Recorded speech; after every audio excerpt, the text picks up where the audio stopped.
अनेकांच्या पोटातील ओठावर येणाऱ्या गोपितांची बिनधास्त मांडणी करणारा बातमी। अमरावतीचा जो इतिहास आणि दर्जा टिकवून ठेवेल तो खरा सच्चा अमरावतीकर इथून पुढे निवडून येईल, यशोमती ठाकूर यांचं वक्तव्य।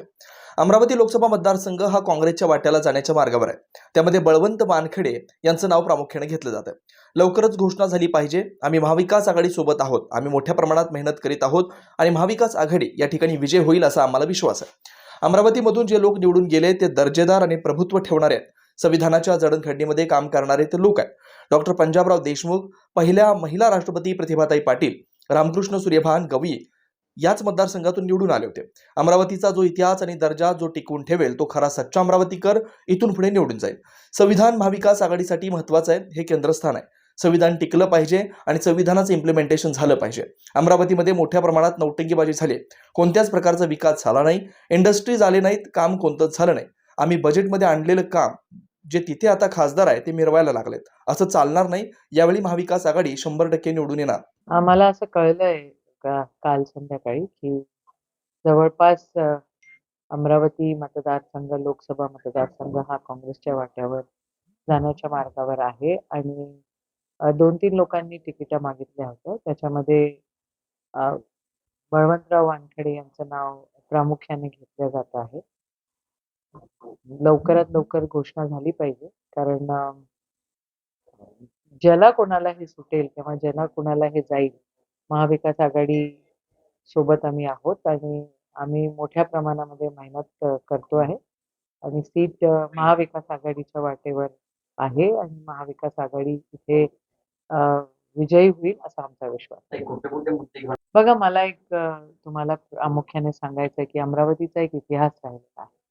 अमरावती मधनं जी मंडळी लोकसभेमध्ये गेलेली आहे ती खरोखर दर्जेदार आणि एक प्रभुत्व ठेवणारी मंडळी आहे। संविधानाच्या जडणघडणीमध्ये ज्यांनी काम केलेलं आहे, भाऊसाहेब पंजाबराव देशमुख हे देखील या मतदारसंघातून गेलेले आहेत।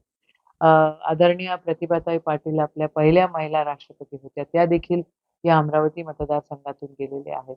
आमच्या उषाताई होत्या, त्या देखील लोकसभेमध्ये गेल्या। आदरणीय महामहिम रासू गवई साहेब हे देखील या मतदारसंघामधनं निवडून गेलेले आहेत।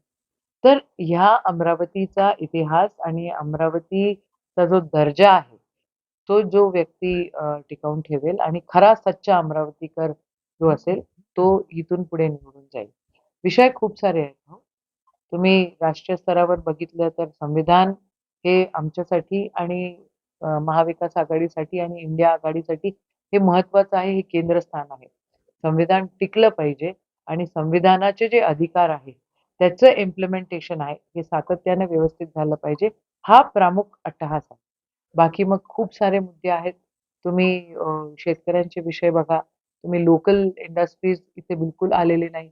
खूप गप्पा आणि खूप गोंधळ झालेला आहे, खूप नौटंकबाजी मागच्या काळामध्ये आमच्या मतदारसंघामध्ये झाली आहे आणि खरं म्हणायला गेलं तर कामं काहीच झालेली नाही। म्हणजे आमचे कामं, आम्ही बजेटमध्ये आणलेले कामं आत्ताचे जे खासदार आहेत ते स्वतः मिरवायच्या मार्गावर लागलेले, असं नाही चालत।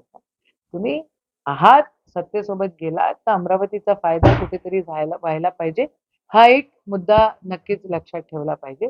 तो काही विषय आम्हाला इथं कोणालाच अमरावतीकरांना होताना दिसला नाही आणि म्हणून या वेळेला महाविकास आघाडी 100% निवडून येणार, एवढं तुम्हाला मी प्रामुख्याने सांगू शकतो। बेधडक, निर्भीड, बिनधास्त मांडणी करणारा खबऱ्या लाईव्ह।